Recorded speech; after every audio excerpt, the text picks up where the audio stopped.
Well, hello, buenos dias, José Romero. I am very honored to have you on the Red Couch Talk today. Good morning, Anka. Thank you very much, Angie, for having me. I'm really excited about our conversation, and I promise I'll be as spontaneous as I am. You That's can ask anything. fantastic. If you feel like breaking out into a Christmas song, we're happy to hear it.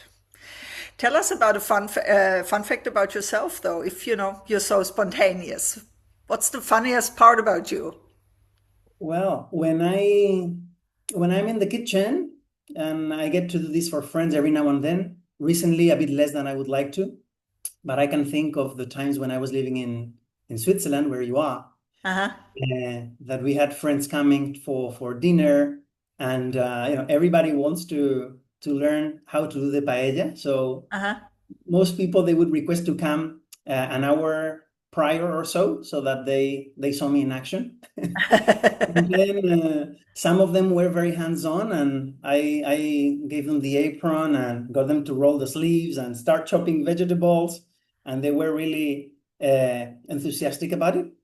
Whereas others, they got a bit shocked, like, "Oops, am I going to get my hands dirty now? This looks, do I need to kind of, cut all of that whole chicken into different pieces?" And then they got a little bit traumatized. So they said, Oh "Okay, next time no. I'll just show up to eat." So yeah, cooking for friends is something that is therapeutic and that makes me feel alive. And then we get to share with the friends, listen to their stories, and having these, cultural exchanges that are so enriching, really. That is so cute, you know.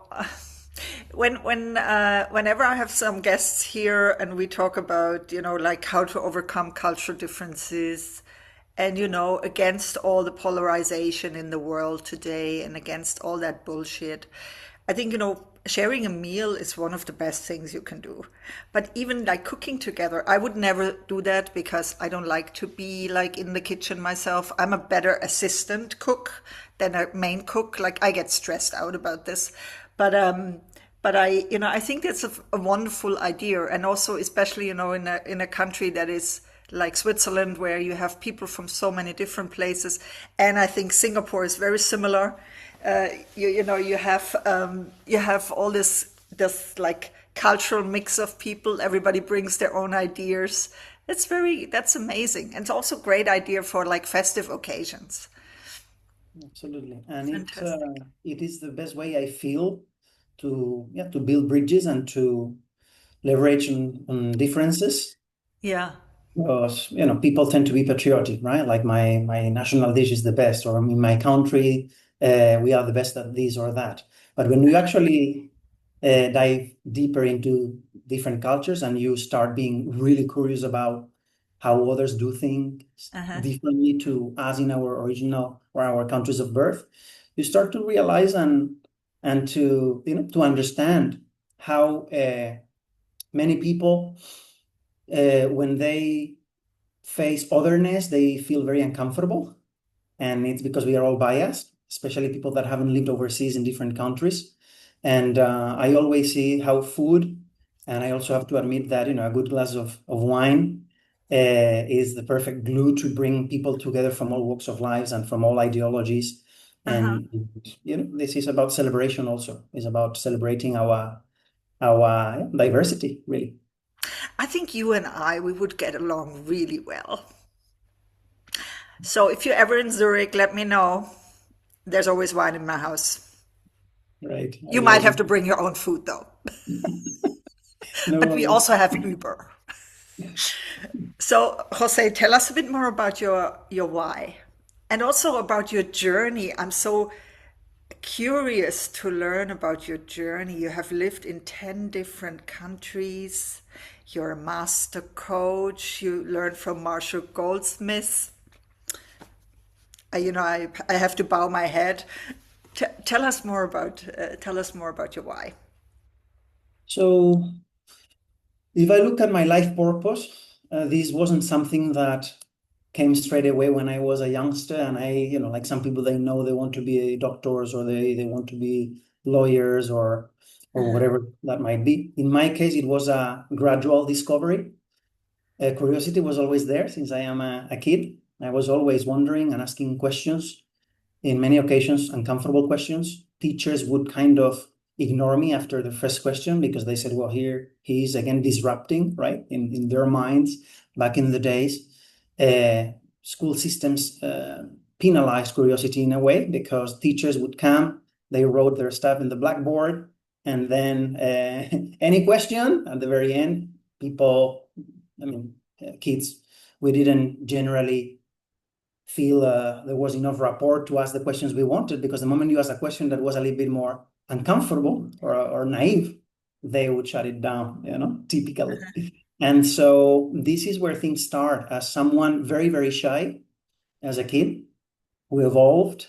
And after living in different countries, being exposed to so many different industries, there was a point in life about 11 years ago when coaching appeared in my life through someone called Charlie Lang.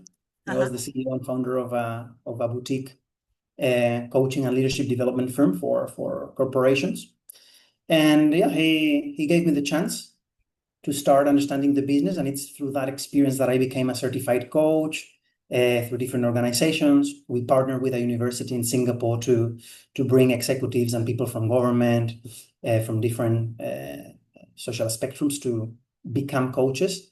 A Uh-huh. lot of psychologists and consultants that were turned into coaches.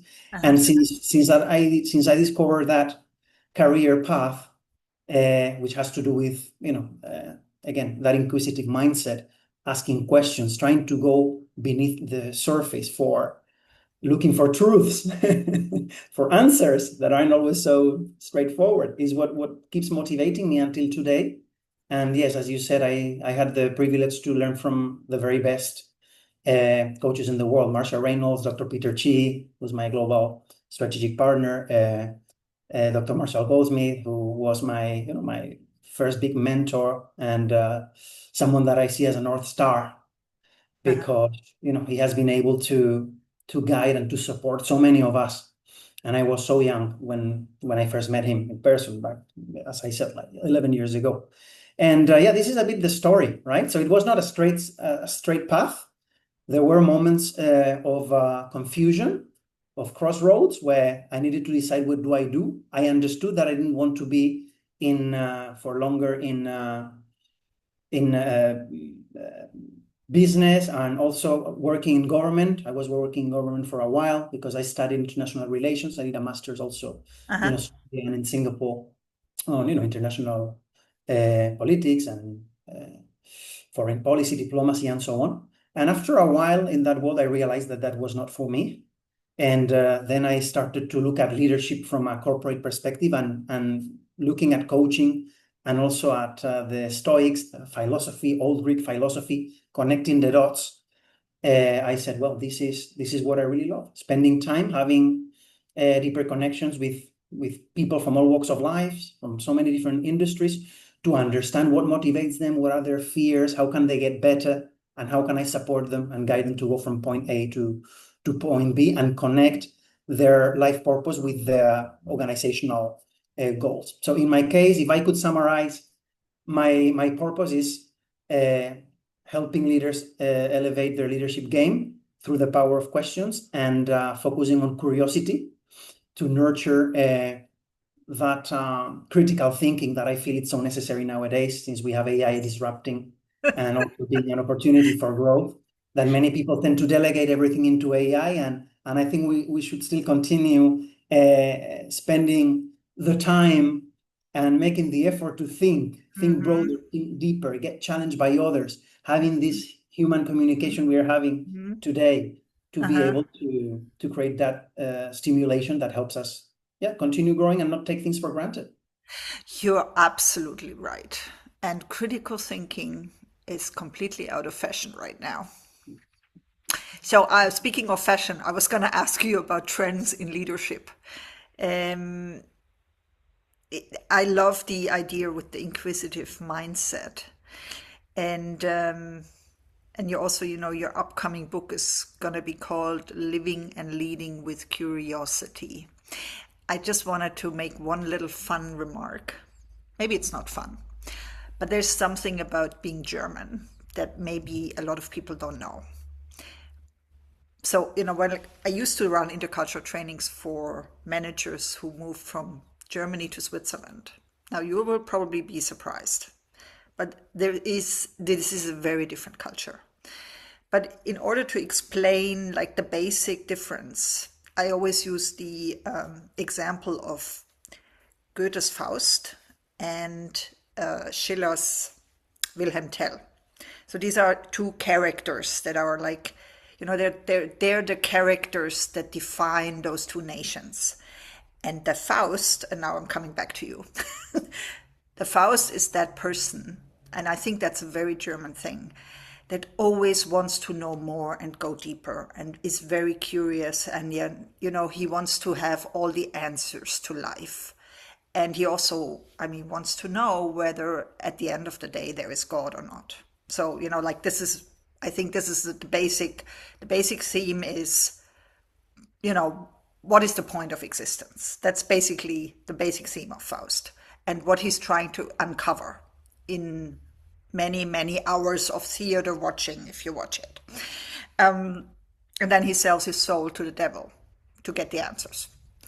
So that's where the expression "selling your soul" comes from, I guess. Wow. So when you think about leadership coaching, executive coaching, business coaching, we have all these expressions. What in your experience is the breakthrough moment when the leaders, when they get it? Great question, and thank you for that story about the differences between, and of course we can't generalize, but there are indeed so many differences culturally between the Germans and the Swiss. I've been to Germany about 18 times. It's the country where I have visited more times than any other, and indeed there is a huge difference in how things tend to be communicated in Switzerland versus even in the Swiss German speaking part in Zurich. Yeah. Where I spent so many years, and Germany, and yes, there is some healthy rivalry there as well, and at the same time some similarities. Going back to your question, Angie, as I grow in the journey alongside with the people that I support, with leaders and their teams from across cultures, I tend to use more and more intuition, and Good. and that means focusing really on the moment and making it all very, very personalized, right? So I don't take things for granted. I put all the biases that we as humans have on a side, no judgment, and just listen to really understand what the person is going through. And from there, what I tend to see, if we look at the last couple of years, and we could also say post-pandemic, where things seem to be a bit more chaotic, and there is so much misinformation, and at the same time we are inundated with all kinds of sources, and people are overwhelmed because there is a lot to chew, and it's impacting us all. And so what I tend to do in these cases is first of all getting the person to feel grounded, and that may mean that the person is going through some turmoil in the organization, burnout, you name it, right? Yeah. Restructuring, results are in there, KPIs falling short. Or it could also be that, they are not willing to challenge the status quo because they feel comfortable. Typically, there are many leaders that have been in the organization for 20, 25 years, all the way to the C-level or a level below, typically. And, they may start, if they have never been coached before, they may start talking in a very kind of sophisticated way, using all the corporate lingo. So the first thing I do is try to ground them and say, What do you look, mean? yeah, what do you mean, first of all? And secondly, how about speaking here from human to human? Any hierarchy, we try to put it on the side.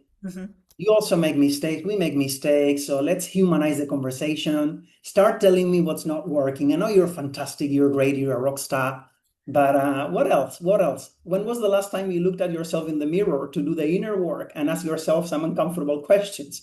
And this is a way to kind of break the ice. Uh-huh. That again, it depends on the person, right? We also need to be adaptable. Some people need more of a left hand, and more kind of massaging in the conversation in a way that feels more gradual. Others want to be challenged straight from the beginning. So it's also adapting to their style. But ultimately, the hard questions are going to come, and not just for the sake of asking a question to look smart. It's for them to be able to think through, considering different perspectives. And ultimately, is about taking into account the situation and the chaos that seems to overwhelm many people. Is about going back to the basics, to the foundation. I am co-creating a program now, which is about an ESSSENCE Leadership Impact. Uh-huh. And this means being a better listener, Uh-huh. how to support them to understand that they need to actively listen to others in a more effective way. It's about understanding their fears. It's about how can they create space for others to add value rather than feeling that they have to bring all the answers because they are the top leaders. So yeah, it's about really factors that many people take for granted, but that we tend to forget. And it is easy in the corporate ladder to get sucked by the routines and also the dynamic environment where people are running from task to task, to the point that some people say, well, being curious, Jose, has become a luxury. I'm not spending enough time to zoom out, to just do a breathing exercise, think about embodied leadership. What is it that I'm feeling in my body, listening to myself? Uh-huh. Uh-huh. So yeah, Uh-huh. going back to the basics Uh-huh. is being quite effective in these times. That is a very, very good topic. I also noticed that some of my, more senior clients, honestly, when they find that space where they can think critically and also listen to their intuition, they have all the answers.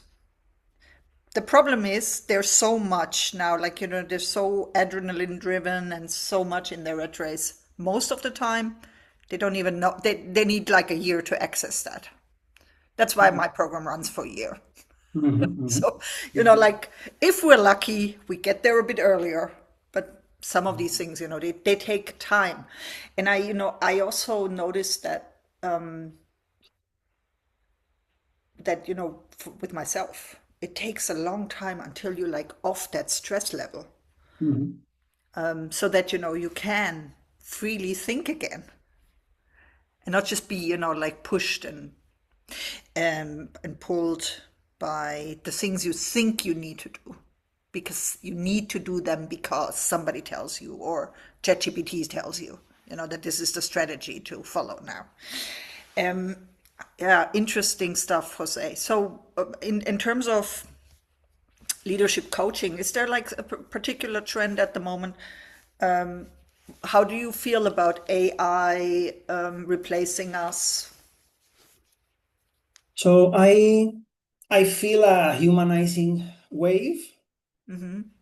I feel that many people are awakening their senses in a way, Uh-huh. and starting to understand how important deep connection is. Uh-huh. And AI is here to stay because that's this is what the powers have planned Uh-huh. for us, for the rest of the mortals. And what I mean by that is that, we need to embrace change. And there's been all kinds of, industrial revolutions. There's been Yeah. ups and downs in history. I love Yeah. history. Yeah. And this means, again, yet another paradigm shift and another opportunity for us to keep adapting. And change is a constant. And what I feel is that many people are craving, again, after many years of digitalization and of being, you know, kind of stick to these little tools, our smartphones, Uh-huh. spending so much time going through data analysis and so on, you could see that a lot of people feel emptiness. Even the shy leaders, they Yeah. feel that they want to express their significance. They want to, to leave a footprint, to leave a Yeah. legacy. Yeah. Yeah. And there is a point, a maturity point in leadership where they realize that it's all about setting the stage for others to shine, and it's all about recognizing the collaboration and not taking all the credit and all the medals and being the winner all the time, Mm. and not having all the answers, and being humble enough to say, look, I don't know the answer to this, help me, or I'm struggling with that. Can we find some consensus here? Can we discuss collectively to connect the dots and see what's the best way forward in terms of decision making in any Mm-hmm. given situation, right? Work context. And so I feel that while we are moving towards robotization,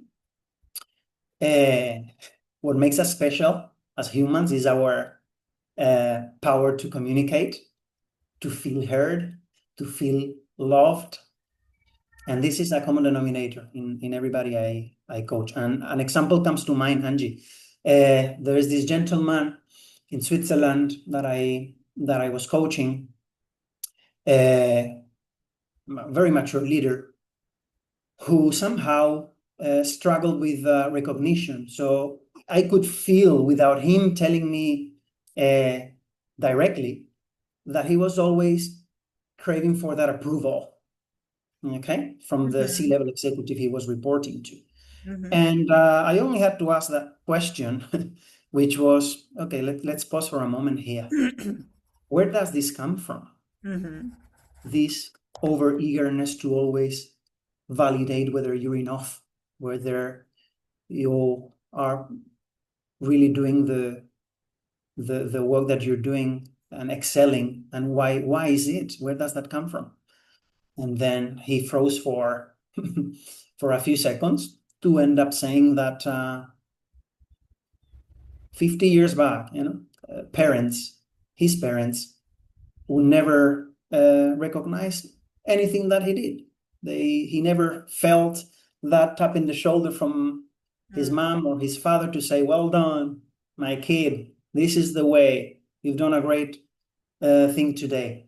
None of that happened. And look how this manifests decades after in a corporate context, and how important childhood is in terms of the impact, in terms of the stories we tell ourselves, our narratives, right? So I always help my coaches and the groups, the teams that I coach to dig deep into their emotions, to understand that before being an effective leader in a corporate context, they need to improve, like all of us, many aspects at a personal level, right? Being a better person before a better leader.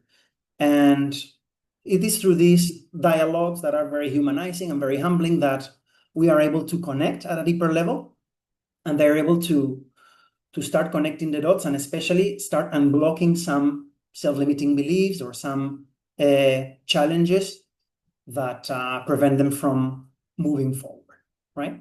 So once we are able to tackle that, we're in a better position to then, only then, once we've done that deep reflection and I challenge them from different angles, they'll be able to understand, okay, what's next? Now it's the time to start thinking about action steps, but not before.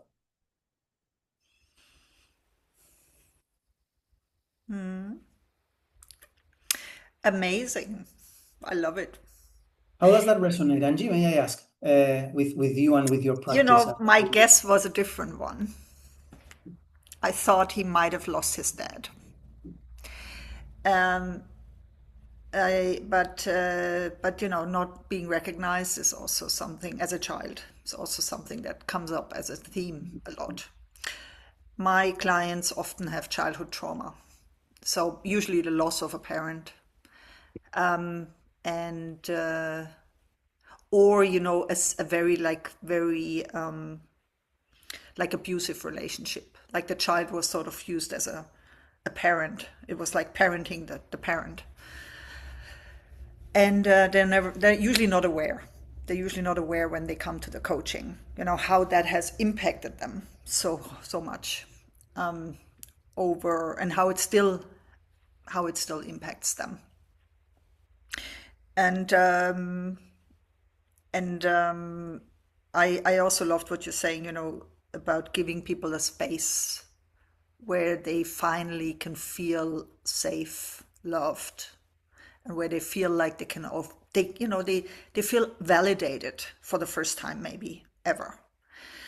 I don't think the corporate world is the right place, though, to be honest. I mean, and I say that also with a background in HR, not only as a coach, but but like I'm sometimes embarrassed to say that I used to work in HR, because I feel like the systems that we have built, and some of these, they come from a different time, from industrialization. But like performance management systems, feedback systems in corporations, they're usually more harmful than helpful. So, I think also as coaches, we often see that. We see like the harm that these systems create. And I'm of the opinion we should stop with performance reviews. We should stop all that. And we should just let people do their job. We pay them, let them do their job, and forget all these ideas from management by objectives. I was also interested. So you talked about, we need to like there's a trend to humanizing. I think we also need to have a more humanistic world, workplace, because I think, this robotic workplace is not working for the humans anymore. It's very difficult at the moment to survive mentally in the corporate world as it is structured. What is your I wanted to also come back to the Greek philosophers, because you mentioned that like in a small sentence, but Sorry. I didn't really dig. So, but I think there's a connection. So, like I feel like this all fits very well with the humanizing and maybe the new age that we're embarking into. So the thought that came to my mind was, maybe this is like another Renaissance age now, where suddenly, these values that we were brought up with, from that, stem basically from the Greeks, that these values have a revival, but that, the human connection is maybe now so much more important than it was for the last 30, 50 years. So, Jose, what is it about the Greeks that fascinated you? Thank you, Angie. And I acknowledge what you have just shared before going into your question, and thank you for speaking, from the voice of someone who was a HR practitioner, and how you put accountability on yourself. You said we build these systems that don't seem to be working anymore, right? How can we evolve them? So thank you for taking that accountability. I know exactly what you mean, and there are fortunately new ways of leading. There are people within HR that are starting to gain more influence upwards, being part of the conversations where the decisions are made, that are also understanding how important it is to create a sense of belonging in people and getting people to be happy, because otherwise performance in a sustainable way is just a mirage, right? Yeah, yeah. And going to your question about the philosophers, I guess the very first good teacher I had in school was the philosophy teacher, Fernando. And he started to ignite extra critical thinking in me, because every time we spoke about a philosophical school of thought or a philosopher, I would agree, but then comes another one that says something totally different. And then, our our brains at that age, especially, and even nowadays, they're very plastic, neuroplasticity, right? So Yeah. every new theory, I would buy into all of them, but Yeah, they're contradicting it's all sometimes. true.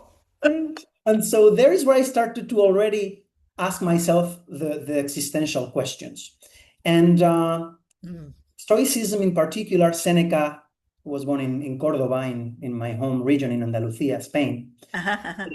And then Aristotle's and all of the others of that school of thought are people that mean a lot to me, although they existed 2,300 years ago. That's when things started. And because of life struggles, building resilience. I'm thinking of my time living in Zurich, where I faced uh, culture shocks, for example, and I thought I had taken for granted that because I had lived in so many countries before, including Australia and countries in Asia, going back to Europe would be a piece of cake. But it really hit me. Not It hit me, Switzerland, no. right? So different. And so I knew I had to build resilience Yeah. to become more pragmatic and to become more proficient at letting go the things that I could not control. And this is how I started reading again about their philosophical theories and how they live their lives, Yeah. because they created a lifestyle out of their philosophy. That's how they became the leaders they were. And ultimately, what I learned is that we need to be very attentive to the space between input, between a situation, and how we react to that, and leave some space there. And Mm, then take that backseat kind of position, zoom out, mhm, breathe, mm, filter, mhm, refilter, and that emotional self-regulation mhm. uh, that we also see in coaching and in leadership relates directly with the philosopher. So if I think of the first coaches in history of humanity, they were these Greek philosophers. There's so much in our profession that comes Yeah. from them. So Yeah. that's why they don't go. You were talking about fashion at the beginning of the conversation. They never go out of fashion, and this is like good classic music. It Yeah. stays here for a reason. Yeah. Awesome. Oh, now you touched on the Holy Grail. The Holy Grail of, and the actually very deepest secret of success. We're not gonna share it more because then nobody's gonna buy our services anymore, Jose. Now I'm curious. You got me curious, but maybe you can share offline if you don't want to share. Yeah, up to you. No, no, I'm this. I think it was Viktor Frankl who said it. That this difference between the stimulus and the response, and that you need to pause, and that learning to pause when the stimulus comes instead of responding right away, I think is the secret to executive leadership and executive presence. So, when we work on executive presence, this is exactly what it is. That listening is a skill, but that the underlying, let's say, mental and also embodied experience that you need to learn to manage is that you're not responding based on emotion. So, yeah. Yeah, I guess we can summarize all of this in 2 minutes. You don't have to read all the books. Just come to Jose and I, and you know, it will all be clear. It will all be clear and easy.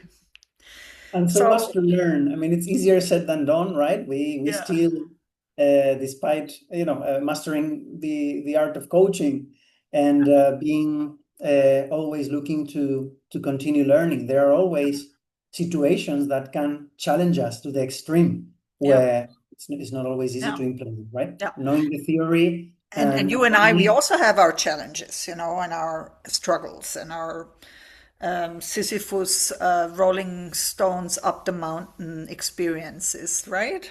Business Yes. development is one of them for me. So, just all jokes aside, Jose, this was a very exciting, deep talk. And I'm so glad you reached out to me or I reached out to you, and we got connected this way. Now, even more exciting, you have something really great coming up. Tell us more about your book launch. Right. So yeah, likewise, it's great that I got the invitation to be here at the Red Couch. And funny enough, there is a person that you interviewed who's a French, Ivangi, and yeah, I've listened to some of the other interviews that you did, and what I like is this kind of casual, totally off the script conversation that we are having, because this is what makes it real and authentic. And if I want to tell you briefly about the book, there's been some slight delay polishing the last details. So by the beginning of 2026, this is going to be finally published in Rakuten, Amazon, all of the different platforms. And the book is a leadership book that combines leadership frameworks, the curious coaching model that I created, but it's not a theoretical leadership book. It's about the journey of my life and of the life of those that I've been able to influence, and vice versa. The different situations in different countries, the pains, the struggles, the beautiful moments of celebration. I've spent now over 20 plus years outside of my birth country in Spain. And